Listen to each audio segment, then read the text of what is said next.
എല്ലാവർക്കും നമസ്കാരം. ഇന്നൊരു ചെറിയൊരു കഥ പറയാം. ഞാനൊരു വെൽഡിങ്ങിൻ്റെ ഒരു വർക്ക്ഷോപ്പ് നടത്തുന്നുണ്ട്. അപ്പോൾ അതിൻ്റെ ചില സമയത്ത് ഗ്യാപ്പ് കിട്ടുമ്പോഴാണ് അതാണ് ഇങ്ങനെയുള്ളൊരു അന്തരീക്ഷം. ഒരു ചെറിയൊരു കഥ പറയണം. അപ്പം നമ്മളെല്ലാവരും ചില ആൾക്കാരെയൊക്കെ ശ്രദ്ധിച്ചിട്ടുണ്ട്. നോക്കിയതിൽ ഒരു ദിവസം പോലും ലീവ് എടുക്കാതെ സ്കൂളിലേക്ക് പോവുക. അടുത്ത വീടാവും. അവരുടെ മരണം സംഭവിച്ചാലും മോനെ സ്കൂൾ മുടക്കരുത്, സ്കൂളിൽ പോകണം. അപ്പോൾ അവനെ നമ്മൾ എന്താണ് പഠിപ്പിക്കുന്നത്? അവനോ അവളോ ആവട്ടെ, ഒരു ദിവസം ലീവ് എടുത്തുകൊണ്ട് എന്താണ് സംഭവിക്കുന്നത്? നമ്മളിങ്ങനെ എവിടെയാണ് നമ്മുടെ വീടിൻ്റെ തൊട്ടടുത്ത വീട്ടിൽ, നമ്മുടെ വീട്ടിലൊരു മരണം ഉണ്ടായാലും അടുത്ത വീട്ടിലെ ആൾക്കാർ വരണ്ടേ? നമ്മൾ എവിടേക്കാണ് പോയിക്കൊണ്ടിരിക്കുന്നത്? വിദ്യാഭ്യാസമാണോ ഈ ലോകത്തെ ഏറ്റവും വലിയ സംഭവം എന്നാണോ വിചാരിച്ചിരിക്കുന്നത്? ഒരു ചെറിയൊരു കഥ അതിനെ പറ്റി പറയാം. ഒരു പള്ളിയിൽ കുറച്ച് ജീവനക്കാരുണ്ടായിരുന്നു. അതിൽ അച്ഛൻ വന്നിട്ട് പറഞ്ഞു, ഇത്ര സമയത്തിൻ്റെ ഉള്ളിൽ എല്ലാവരും എഴുത്തും വായനയും പഠിച്ചിരിക്കണമെന്ന് പറഞ്ഞു. ഒരു 6 മാസം കൊണ്ട് സമയം കൊടുത്തു, പഠിച്ചിരിക്കണമെന്ന് പറഞ്ഞു. അങ്ങനെ പള്ളിയിലെ ജീവനക്കാർ കംപ്ലീറ്റ് ഇങ്ങനെ മാക്സിമം ഇതാക്കി. അതിലൊരു കപ്പേരുണ്ടായിരുന്നു. കപ്പേർ ഒന്നിനും പഠിക്കാൻ നിന്നില്ല. അപ്പോൾ ഒരു നിശ്ചിത ഒരു 4 മാസമൊക്കെ ആയപ്പോൾ അച്ഛൻ വന്ന് ചോദിച്ചു, എല്ലാവരും എന്തായി വായിച്ച് റെഡി ആയില്ല? പഠിക്കുന്നില്ലേ? അല്ലാത്തവരെ പള്ളിയിൽ നിർത്തില്ല കേട്ടോ, എഴുത്തും വായനയും നിർബന്ധമാണ്, അറിഞ്ഞിരിക്കണം. കപ്പേർ ഇത് പഠിക്കാന്ന് പറഞ്ഞാൽ വലിയ ബുദ്ധിമുട്ടുള്ള കാര്യമാണ്. അങ്ങനെയാണ് കപ്പേർ വിചാരിച്ചിരിക്കുന്നത്. കാരണം അതിന് പറ്റില്ല, ഈ സമയത്ത് പറ്റില്ല. അതന്നെ ആള് ചിന്തിച്ചു, അതിനു വേണ്ടി സമയം കളഞ്ഞില്ല. 6 മാസമായി. പള്ളിയിലത്തെ അച്ഛൻ പറഞ്ഞു എല്ലാവരും എഴുത്തും വായനയൊക്കെ പഠിച്ച് ചെക്ക് ചെയ്തു.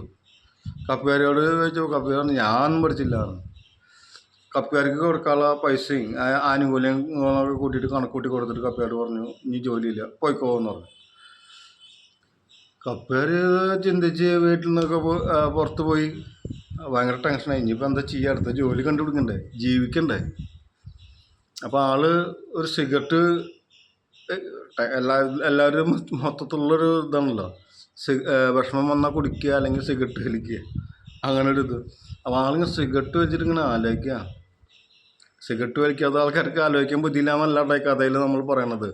നമ്മൾ സിഗരറ്റും മദ്യം ഇതൊക്കെ നമ്മുടെ ചിന്താഗതിനെ നശിപ്പിക്കുന്ന സാധനം, അത് ഉപയോഗിക്കരുത്. നമ്മൾ കഥയിൽ കുട്ടികൾ കേൾക്കുമ്പോൾ അത് പ്രത്യേകം എടുത്തു പറഞ്ഞതാണ്. അപ്പോൾ ആള് സിഗരറ്റ് വലിച്ചിട്ട് ഇങ്ങനെ ആലോചിക്കുക. അപ്പോൾ ആള് പറഞ്ഞു എന്നെ പോലെ സിഗരറ്റ് വലിക്കാൻ കുറേ ആൾക്കാർ ആഗ്രഹിക്കുന്നുണ്ടാവില്ലേ. ലണ്ടനിൽ നടന്നൊരു കഥയാണത്. അപ്പോൾ ആള് എന്ത് ചെയ്തു, സിഗരറ്റിൻ്റെ ഒരു ചെറിയ കട ഇട്ടു. കാരണം പള്ളിയിൽ നിന്ന് ആനുകൂല്യങ്ങളും പുറത്തൊക്കെ പൈസ കിട്ടിയിട്ടുണ്ടല്ലോ. അപ്പോൾ ആള് വിചാരിച്ചു കട തുടങ്ങി. നല്ല കച്ചവടം തുടങ്ങി. പുകലക്കട തുടങ്ങിയത് നല്ല കച്ചവടമായി. അത് കഴിഞ്ഞ് വേറെ കച്ചവടം തുടങ്ങി. അങ്ങനെ ഹോൾസെയിൽ കച്ചവടം തുടങ്ങി. അങ്ങനെ പല സ്ഥലത്തും കടകളായി. അതിന് ആൾക്കാരെ വെച്ചു, കാര്യങ്ങളൊക്കെ ചെയ്തു. ഭയങ്കര വരുമാനമായി. അപ്പോൾ ആൾക്ക് എഴുത്തുവാനേ അറിയില്ല. അപ്പോൾ ബാങ്കിൽ ഉദ്യോഗസ്ഥൻ ഒരു ദിവസം ഈ ആളെന്നെ ബാങ്കിലേക്ക് വിളിപ്പിക്കുക. ബാങ്കിലേക്ക് വിളിച്ചിട്ട് ആൾ ചെന്നപ്പോൾ ബാങ്കിലെ മാനേജർ ഏച്ചു വന്നിട്ട് കൈ കൊടുത്തു. അത്രയും വലിയ പൈസക്കാരനായി ആൾ.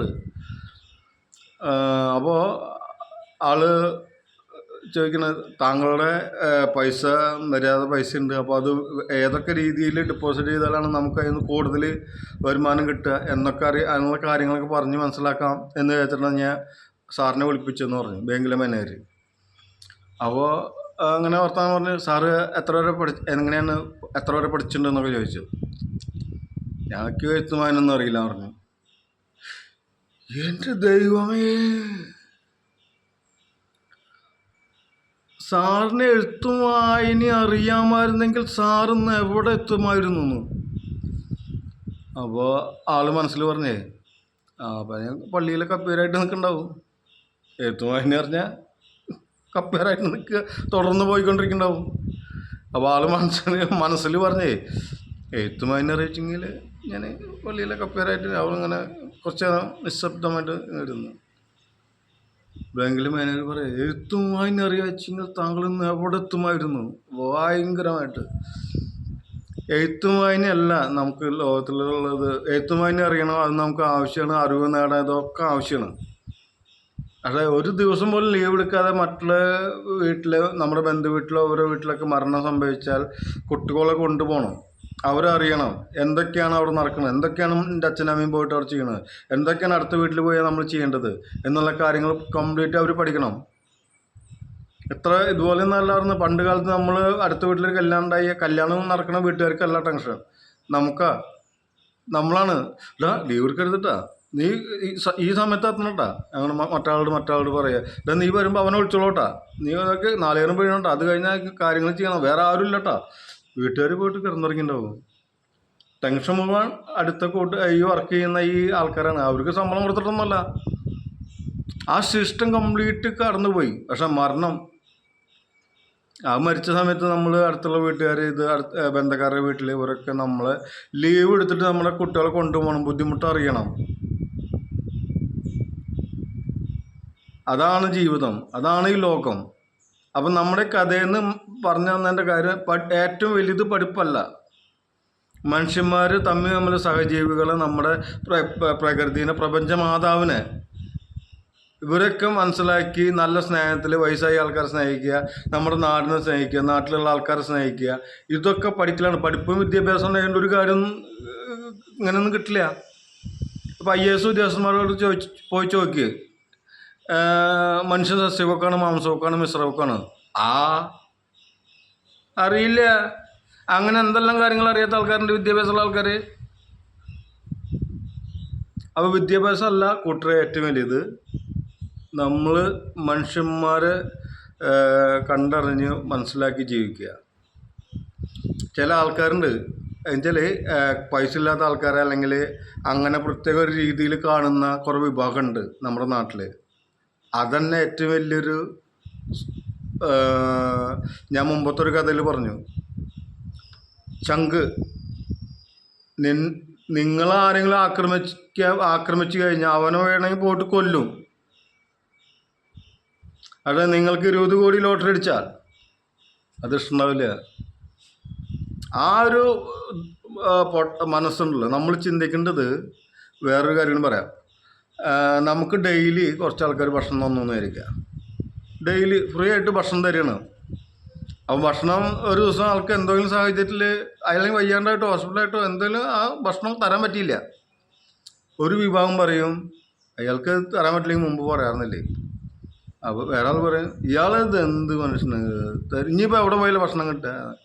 കുറച്ച് ആൾക്കാർ പറയും ആൾ നമുക്ക് ഇത്ര നാളും ഭക്ഷണം തന്നില്ലേ, അതിന് നമ്മൾ നന്ദി വിചാരിക്കുക.